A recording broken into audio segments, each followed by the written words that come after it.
speakers here are not that great. That was a beautiful song, and I told Pastor, our church a few years ago looked into a new sound system, and for a full-size church, they were talking about $15,000, $20,000 for speakers, and I just thought that was crazy. And we had a group come in and sing for us. It was a husband and wife, and they had a Bose single-stack speaker with a subwoofer, and it blew us away how good that was. And so I started to look into them, and they were about $1,700 US. It folds up into a little bag. You carry it. It's lightweight. It's got the subwoofer that gives a nice bass sound, and I would strongly encourage you to do that because you've got great music, and it's sad that sometimes it's lost in those speakers. And so I don't know if you can do that or not. If not, maybe I'll buy one for Christmas. Probably not, but anyways. Preach it. Somebody take that drunk man out, please. Miss Stalker gave me this tonight. She's a little girl. She's knelt down at the bed with her little dolls, and it says this: Jesus, please come quickly. This world has lost its mind. There's some truth to that, isn't there? So that's our children. You think about this. What's this world going to be for our children and our grandchildren? Whoo, we better be praying. We better be praying for our kids and grandkids, for our kids that are raising our grandkids. Wow, it's an incredible day. I don't want to discourage our young people either, though. There are some great opportunities. You have some wonderful young people in your church. They're not here tonight, but you have some. I'm just kidding. They're here tonight. But you have some young people here tonight that I think can do some great things for the Lord. That could have some great ambitions. Flame that. And fan that flame, I should say, and encourage them. Though the world looks bad to us, they've not known anything different. This is their world. And if you'll think of this, I preached a message years ago at our church. This is the good old days for these kids. Our good old days are gone. We're never going to recreate that world. We're never going to have that world again. But we can provide for them some great memories of this day. And meetings like this do that. You've been here for the last 3 or 4 days. Some of you, thank you for that. God bless you. You have some great endurance, and that's not common today. And I thank you for that, and I praise the Lord for it. We've had a great time. And I want to conclude tonight with this message in John chapter 13, the improbable imposter. The improbable imposter. Would you go to John chapter 13? While you're doing that, I'll explain that an imposter is one who practices deception under an assumed character, an identity, and name. An imposter adapts to and acts so convincingly like someone else that they even at times begin believing it themselves. I want to show you tonight 2 seemingly imposters. One you'll probably know very well, and the other may be quite a shock. The first we find in our text of John chapter 13 and verses 21 to 30. Let's read there together. When Jesus had thus said, he was troubled in spirit and testified and said, Verily, verily, I say unto you that one of you shall betray me. Then the disciples looked one on another, doubting of whom he spake. Now, there was one leaning on Jesus' bosom, one of his disciples, whom Jesus loved. Simon Peter therefore beckoned to him that he should ask who it should be of whom he spake. He then, lying on Jesus' breast, saith unto him, Lord, who is it? And Jesus answered, He it is to whom I shall give a sop when I have dipped it. And when he had dipped the sop, he gave it to Judas Iscariot, the son of Simon. Very, very careful to identify clearly who it is, because the name Judas was common in the time of Jesus, not like now. In Mark chapter 14 and verse 20, it says, To whom I will give sop in the dish. That's important. I'll show you that in a minute. In verse 27, it says, And after the sop, Satan entered into him. Then said Jesus unto him, That thou doest, do quickly. Now, no man at the table knew for what intent he spake this unto him. For some of them thought, because Judas had the bag, that Jesus had said unto him, Buy those things which we have need of against the feast, or that he should give something to the poor, which was part of the Passover observance. In verse 30, he then, having received the sop, went immediately out, and it was night. I've never known anyone named Judas. Have you? I've never known anyone. Any country I've ever been in? Anybody I've ever known? I've never known someone in the saved world or even amongst the lost to name their child Judas. Why? Because the name is synonymous with being a treacherous imposter. An imposter. Yet to those around him, closest to him, they thought him an improbable imposter. The disciples could not grasp that Judas was the one that was going to betray Jesus Christ and give him into the hands of the guards of Caiaphas that he might be later crucified by the Roman soldiers. They didn't get it. Now, we see it because we know the story. We're looking back in 2020. But these men did not get it. I want to show you why that was so. I want to show you why Judas was an improbable imposter to them, but a very clear imposter to us. Number one, he was seemingly very close to Christ. Very close. Now, I want to demonstrate something for you and show you this. Having gone to Israel, I've learned a great deal. I've mentioned that many times because it's had such an impact on my life. I will take 2 trips in February, Lord willing. This will be trip 12 and 13. So I've been to Israel a number of times. I've had some different guides in Israel, and I had one that was my guide for 4 or 5 trips. His name was Salah Siam. He was Arab. And Salah knew the Bible better than most Christians. He had studied it his whole life. He'd been guiding his whole life. His father was a guide. He was the postmaster general, and he has led many independent Baptist churches through the Holy Land. And so we were happy to have him, and he did a great job. He had a great sense of humor. He and I became very close friends, and I really thought I was going to lead him to Christ, but I never had the opportunity. But he taught me something. So in Israel, like most countries, it's not what you know, it's who you know. Right? And if you have a business, you're going to try and get people to come to your business, and you're going to try to build that business, and you're going to reward those who take advantage of your business. So when we went out to eat, we always went to restaurants that Salah picked us to eat at. We didn't say, well, let's stop at this one. He'd say, I got a restaurant. We're going to go to a restaurant. And we go to the restaurant. We go to almost every time we went to the same restaurants. And so I figured out very quickly that these guys are giving something to Salah so that he'll come to their restaurant. They're giving him a percentage of what they make or whatever. But one of the things that they all did was they treated him to a very special meal. So when we went in the restaurant, when I first started in the first few years of going, I would eat with our group, and I love doing that. I try to sit with everybody that goes on the trip. It's 10 days, and so I have an opportunity through the trip to sit with everybody that goes and get to know them and laugh with them a little bit, encourage them. But one day, Salah said, hey, today I want you to eat with me. I said, okay, that'd be great. And he said, I'm going to give you something special. And so we went to Jericho, and we were outside the site of the excavated walls of Jericho. There's some remains there. And so we went into this restaurant, and they began to serve us. And we sat at a table. There was myself and Brother Brett Pennell and Salah. And I learned this very quickly. They had the table. Brother Brett sat on one side. I sat on the other side. And they began to bring out dishes of hummus. If you like hummus, no better hummus in the world than in Israel. It's tremendous. It's just incredible. They brought out olives. They brought out olive oil. They brought out cucumbers. They brought out tomatoes. And you would dip in the oils and then take the vegetables. And they had other different spices that you could dip in. Incredible. They brought out the flat bread right out of the oven. It was still warm. Tremendous. And they would sit it in front of Salah, and then he would offer to us to take of that. He'd take a piece of bread and he'd tear it off and say, this is for you and this is for you. And then he'd say, here, take some of this and take some of this. And so we would do that. And as we were eating, he told me that the custom in the Arab world and in the Jewish world too was that the father sat at the table and then the children would sit beside the father. The oldest son would sit at the right hand of the father. We've seen that in the Bible, haven't we? We know that Jesus sits at the right hand of the father. On the left side would be the next oldest child, usually if it's a son, sit there or daughter, and then it would fan down to the youngest child. Now, Salah said we had 11 in our family, and I was the 11th child. He said when the food finally got down to me, there was never anything left. He said I had to scrape all the bowls to get whatever. But he told me this. He said in the house, my mother would bring the food and set it in front of my father, and my 2 oldest brothers would eat with my father. And he said this. He said, because in our custom, it is offensive to reach across someone.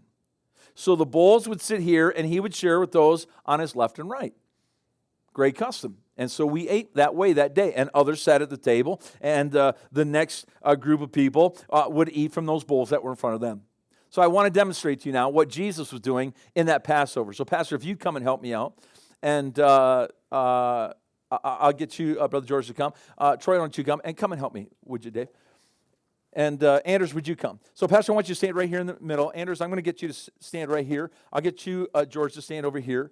And I'll get you over here, Brother Dave. And Troy, you're going to come down over here. So here we are. We're sitting at the table of the Last Supper. Now, in the custom of Jesus' day, they would probably be on the floor reclining. It would be more the Chinese where you sit with crossed legs at the table. They would recline. They would have maybe some pillows there to lean back on.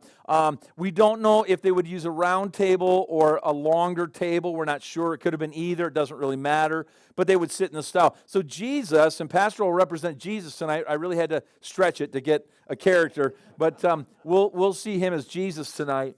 And then we know that to his right was the beloved, was the one that wrote the account that we're talking about. He never identifies himself, but we know from his writing, and of course by the name of the book, we know that that was who?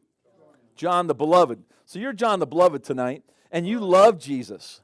And so you love him so much that you would put your head on his chest, on his breast. That's right. Put your arm around John. You love him. That's right. That's right. Kind of like a father, all right? Kind of like a father to you, all right? And so they didn't love each other that much. And so that's what it was. Now, the idea is not that he had his hand necessarily on his breast.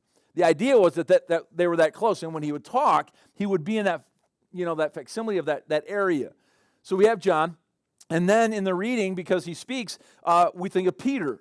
And we have Peter who communicates as well. Now, in the story, Jesus is telling the disciples, whoever I give the sop to, whoever I dip this bread and into the hummus or whatever it was and give it to, that's who's going to betray me. Very clear. You got that? Anybody struggle with that? Makes sense to me. And then Jesus does it.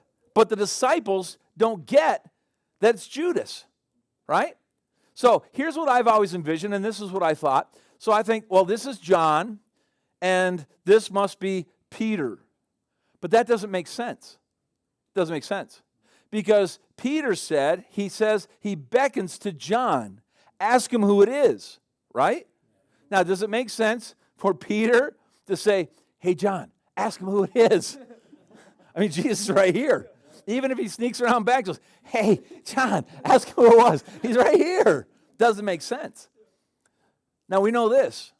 If that's not Peter, then this must be Peter. Because Peter's right next to John, says, ask him who it was. That makes sense, right? So then who's this?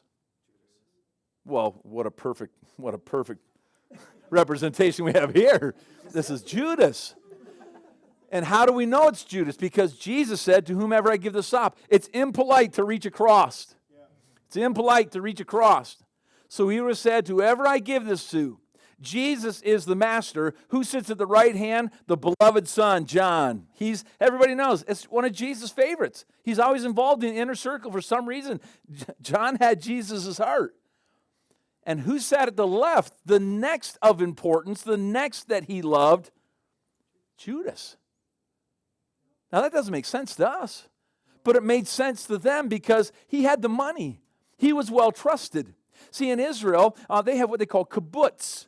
And a kibbutz is a farm, and it's a community of farmers. And what they do is they put all their money together. They buy all the equipment they need. They buy the seed that they need, and then they farm together. And everybody has a responsibility. They eat together. They live in a communal housing. They do everything together, and then they get paid according to what they need. And so it's the same kind of system. It's almost a communist type system, a good communist type system, in that all the disciples put their money together and Judas holds on to it. Very trusted position. We don't give our money to just anybody, do we? So they trusted Judas. And why did they trust him? Because he appeared to be a good man. He's at the left hand of the Father. He's a well-trusted man by Jesus and a confidant. He's in that inner circle of people. And he dips it. And he gives it to Judas. And Judas takes it and he leaves the table. Jesus said, to whomever I give this sop, that is who will betray me. He dips it in the oil or the hummus or whatever it was. He gives it to him and he leaves. And the disciples say, who is it? Who is it? Who can it be? They don't get it. obvious. Whoever I give it to gives it to him. He leaves and they say this, oh, he must be going to get more food for the Passover. Or maybe he's going to give money to the poor. I mean, Jesus makes it obvious. Why didn't they get it? I'll tell you why. Because he's an imposter. He's an improbable imposter. There's no way it could be Judas. He's one of the trusted. He's in the inner circle. He's sitting next to Jesus. Improbable imposter. Gentlemen, you can be seated. Thank you so much. He was seemingly very close to Jesus. In Mark chapter 14 and verse 20, it says, it is one of the 12 that dippeth with me in the dish. That makes it even clearer. That's just what I told you about our guide. In that circle of three, there's Judas. Seemingly very close, but yet so very far away.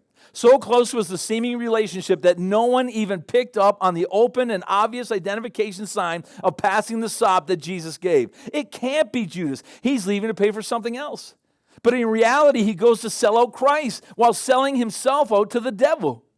Sometimes improbable people we think are with Christ, who are saved, are imposters.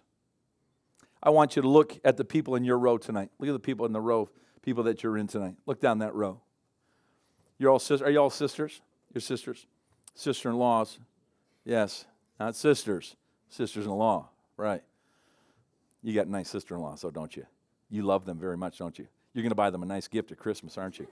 No. He doesn't love them that much. How old are you? 23. 21. 20. All right, so right in range there. So you've known each other a long time. You know each other very well. Which one of the three is the mean one? Are you looking at each other or at the middle? I think we're looking here. Which one's the little brat? They know each other very well. Let me ask you, is your sister saved? Yeah. Are you sure? She says so. She says so. What about this sister? Is she saved? I hope so. Do you know for sure? 100%. No. No. She is saved? Or you're not sure? She knows. She knows. And God knows. That's it that really knows. Because we can put on a pretty good show sometimes, can't we? Oh man, we can play our violins and we can come to church and be happy and look good. And I'm not doubting your salvation. I believe you're saved. But there are people that do put on a great show sometimes. You've had people come to this church and talk about how much they love Jesus and how much they want to serve him, and they end up leaving the church and going into a life of sin, and you think, you know what? They were never saved.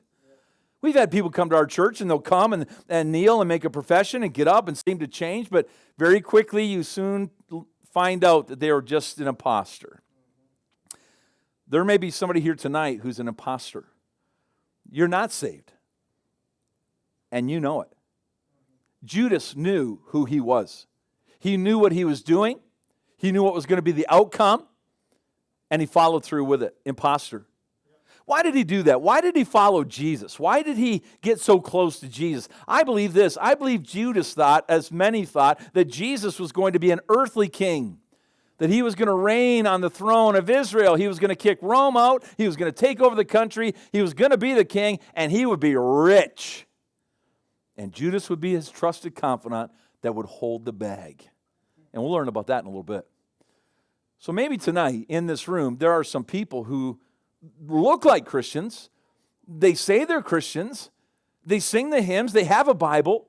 They talk about the Lord, but in their heart of hearts, they may not be saved. Maybe someone in your family tonight. Someone that you know that says, I'm a Christian, but there may be some doubt. Are they an imposter? The only two people who really know are you and the Lord. Are you an improbable imposter tonight? Maybe if I pointed someone out in this room tonight, say, Brother Dave, you say, oh, there's no way. That guy loves the Lord. He serves the Lord. He treats his wife good when he's not beating her. I mean, he's really a good guy. Loves his mother-in-law, helps care for her, speaks highly of her. He's at church. He's a deacon. He helps with other things. It could never be him. But I've known deacons that were imposters. And I've known Sunday school teachers that were imposters. I've known preachers that were imposters. Well, then we see this improbable imposter that he was seemingly very concerned for the cause. Would you go to John chapter 12 with me? John chapter 12. Let's look at verse 3 to 7. Now, this takes place before the Passover. So, this passage to me should have been a red flag to the disciples. They should have right now realized, hey, something's not right here. Something's not jiving. So when we go into the Passover, they would have said, oh, it's got to be Judas, because look what he did back here just a few days or weeks before. It says in verse 3, Then took Mary a pound of ointment of spikenard, very costly, and anointed the feet of Jesus, and wiped his feet with her hair, and the house was filled with the odor of ointment. Then saith one of his disciples, look how closely he identifies him, Judas Iscariot, Simon's son, which should betray him. Why was not this ointment sold for 300 pence and given to the poor? I mean, that sounds good, doesn't it? Man, why don't we take this special gift and be able to do more for somebody who has less? This he said, now watch, not that he cared for the poor, but because he was a what? Thief. And he had the bag and bare what was put therein. Then said Jesus, let her alone. Against the day of my burying has she kept this. Wow, what a love story. This woman, Mary Magdalene, loved Jesus and wanted to do something for him. Leslie, do you love your husband? Yes? It's a little hesitant there. Little hesitant. You love your husband. And Troy, you love your wife very much. And you do anything for her. And you do anything for your husband because you love him. You've got a great relationship. Now, you cook him good meals daily. You help clean his clothes and keep the house clean, right? And you love your husband a great deal. How many times have you ever washed Troy's feet with your hair? Never. I don't blame you. I've seen them things. I wouldn't touch them either. Whew, nasty. Any ladies here ever wash your husband's feet?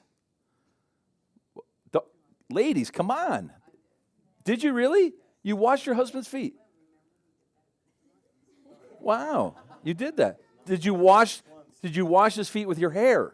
No, cross the line with a rag and some soap. Yes, but not with your hair. This woman is so thankful to Jesus that she does something that most women would never think to do. In a culture where they wore sandals all the time, in the dry desert, their feet would be dry and cracked and calloused and tough and all of those things. And she takes this expensive ointment that she had saved, she breaks it open, and she pours it on the feet of Jesus and washes his feet with her hair. And Judas says, shouldn't we be selling this and giving it to the poor? Who would say that? When a lady comes in and wants to show her love and appreciation to the Savior of what he's done, saving her soul and casting demons out of her life. Very calloused. And there should have been some red flags. But there weren't. Why? Because he was a great imposter. I think he might have said, oh, this is incredible, but imagine what we could have done for the poor if we'd taken that and sold it. I don't think he said it real mean. I don't think he said it real calloused. I think he played a great role. And the disciples began to think, yeah, what if we had done that? But Jesus says, hey, you leave her alone. This is for me. This is for my burial. She's telling you something by what she's doing here. Judas says, I want to sell that and give it to the poor, but that's not what he really meant. What he was saying was, we should take that money and put it into the bag that I carry, and then when you guys aren't looking, I'll take the money out of that bag and put it in my own pocket, and I'll put it with the store that I've got. I also think this, think about this. Do you think that the disciples traveled for 3.5 years with Jesus without their families? I don't. My wife and I, we spent, the first year I started traveling in evangelism, I was gone about 270 days out of 365. That was almost a breaking point for us. She came sometimes with me, but I was away from home for that amount of time. And I said, I'll never do that again. That was too many days away from my wife. Can you imagine a man saying, hey, honey, I'll be back in 3.5 years and following Jesus. See ya. Take care of the kids. Bye. No way. I think they travel together. I think that makes sense. And I think Jesus played with the children at night, and I think that they sat around the campfire and telling jokes. I think Jesus was very human in his humanity and very godlike in his God deity. And so they would travel together, and so they'd say, ladies, what are you having for supper tonight? We're going to have roast lamb. Okay, what do we need? We need some vegetables. Okay, go get Judas and get some money and go to the market and get what we need. And they'd go, Judas, we need some money. He'd pay it out. They trusted him. And they didn't see it. And maybe they saw because they said at the Passover, oh, maybe he's going to give some money to the poor. Why? Because he said back in this account, I want to give some money to the poor. It's a great imposter.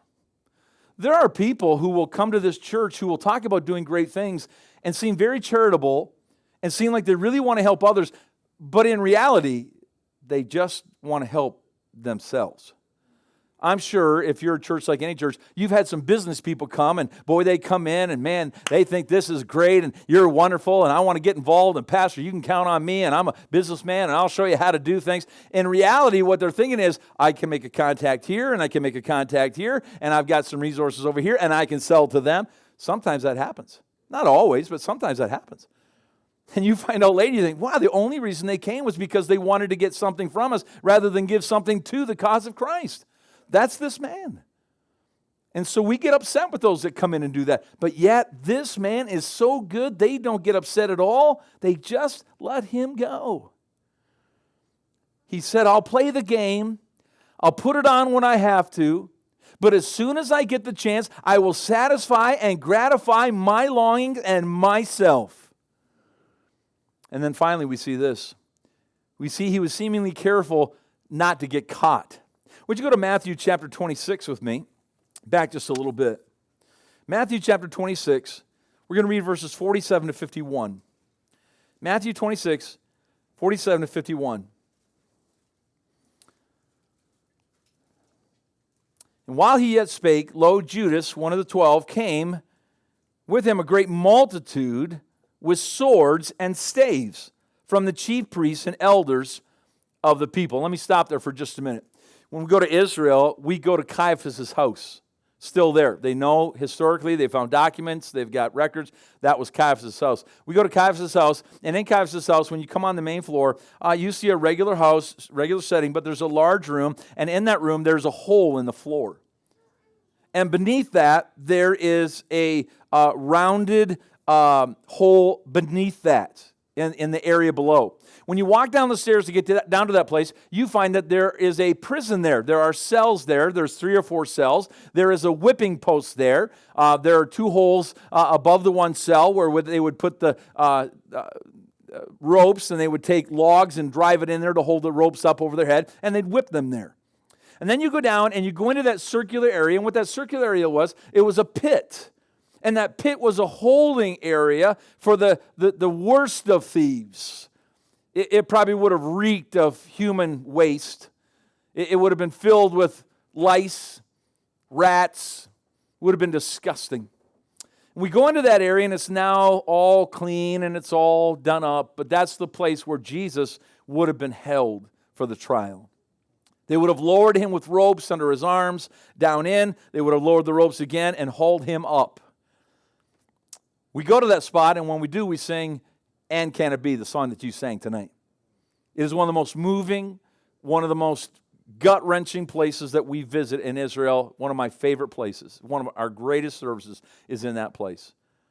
And so from Caiaphas' house, we now read in verse 48, "Now he that betrayed him gave them a sign, saying, Whomsoever I shall kiss, that same is he. Behold him fast. And forthwith he came to Jesus and said, Hail, Master, and kissed him." Now let me stop there for a minute and show you this. In Romania, when 2 men greet, they do this.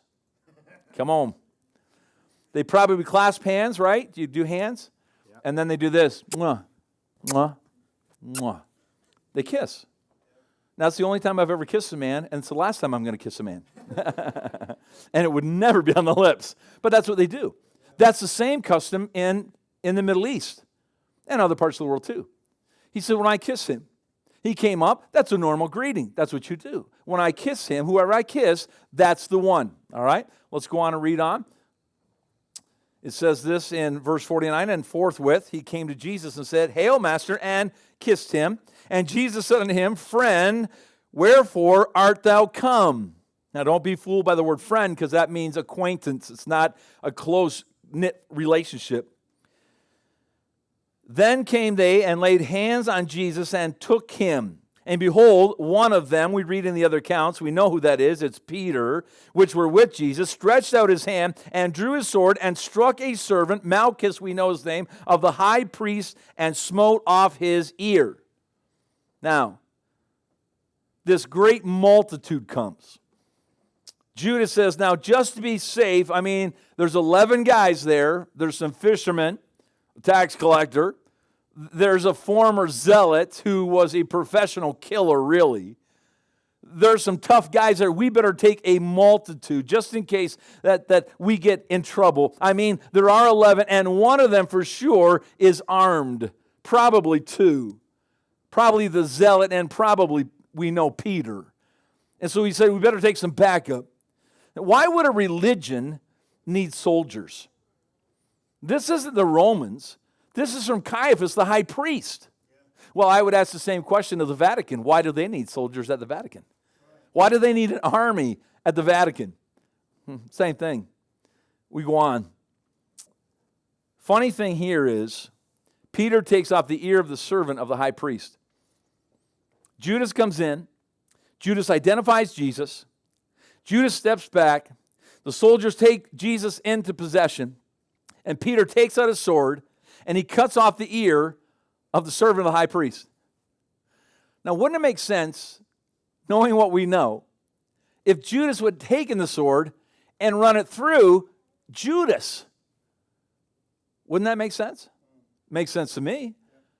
He's just given Jesus into the hands of the soldiers of the high priest. They've been running from the high priest for the last little bit. They know that they're after Jesus. He's made them mad time after time after time. And he's telling them, hey, listen, get ready, it's coming. My day is approaching. And here comes Judas, and he gives the kiss of death. And they take Jesus, and they take him away. And he takes a sword, and he cuts off the servant's ear when he should have run it through Judas's heart, because Judas betrayed Jesus. Judas gave him away.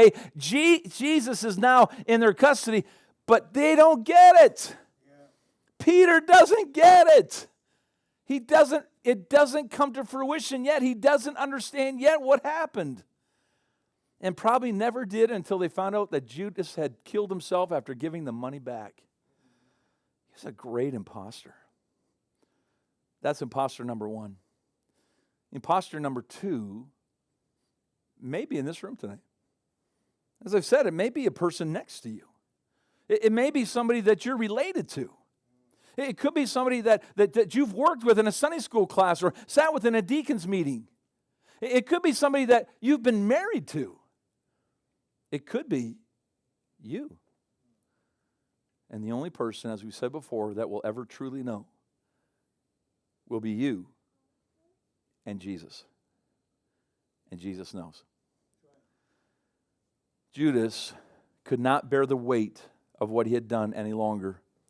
When he came to his senses and realized that he had been used of the devil, he had given himself to the use of the devil, he goes back and he tries to give the money back, doesn't he? Yeah. And what do they say to him? We can't take that. That's blood money. It wasn't blood money when they paid it out. No. Oh, no. But it was blood money when it came back. And Judas then understood exactly what he had done, and he went out and he hanged himself. And I'll tell you this, from Judas's house, we go up on top. There's a patio top where he would have sat in the cool of the evening looking over the old city of David. To the right is the valley of Hinnom. That's where Jesus said, he talked about hell and the flames of hell and the worm where it never died. That's the valley of Hinnom. He said, this is it. This is the garbage dump. He went across the valley of Hinnom and up on the other side, and there's a plateau there, and that is called the Potter's Field. That's what they named the place where Judas killed himself. It's still there today to mark what Judas had done. And you can see it from Caiaphas' house. It was not a very long walk. And folks, I'll tell you this, that you may play the game tonight, and you may get by in this year or maybe next, but there'll come a time in your life when you'll realize, I'm going to stand before Jesus, and I'm going to give account of myself. And in that time, you're going to do one of two things. You're either going to turn and run to Christ for salvation and turn to get right with God for the sin of your life, or you're going to kill off that opportunity by maybe even killing yourself. Is there an improbable imposter here tonight? I hope not. But there could be. And it could be you. My recommendation to you tonight is to say, Lord, I've been living a lie and I can't do it any longer. And in this invitation time, you'd come and say, Pastor, I've got to know Christ as my Savior. I can't stand it. That message tonight is tearing my heart apart. Or you'd say tonight, Lord, I've been playing the game of Christianity. I'm saved, but I've not really lived it. I live it here at church, but when I get home, it's a different story. And a wife might say, you might think my husband's a good man here, but when we get home, he's a different man. Or my wife's a different woman. Or my kids are different kids. And tonight, how about we say, God, I can't play the game anymore. I've been caught tonight. The Holy Spirit's revealed tonight. And I've got to get right tonight. And I've got to be a true blue Christian. How about tonight, we say no more imposter. The imposter surrenders, and a new man or a new woman begins to live for Christ. Heavenly Father, thank you for this night, and thank you for this wonderful conference that we've had. And I pray, Lord, that in these last 3 or 4 days, that some decisions have been made that will change lives forever. Father, I pray tonight that there's not one improbable imposter in this place. But Father, through this message tonight, for us that know Jesus Christ, may we become even more bold and more open in our Christianity, that no one would ever dare dream that we would be that person, and we would be telling the truth in the life that we live. Help us, I pray, to be that Christian that we ought to be and not play the game of Christianity. Our heads are bowed and our eyes are closed tonight. Let me ask you just a few quick questions, and then we're going to give our invitation tonight. How many times say, Pastor, I would like to tell you that I believe in my heart of hearts, without being proud, without boasting, just between you and me and God, I really believe in my heart of hearts that I am a true blue Christian. I love the Lord. I try to serve the Lord. I'm not perfect. I know that. I make mistakes. I sin like everyone else. But in my heart of hearts, I really believe like I'm a real deal Christian. How many of you say that tonight? Would you lift a hand high?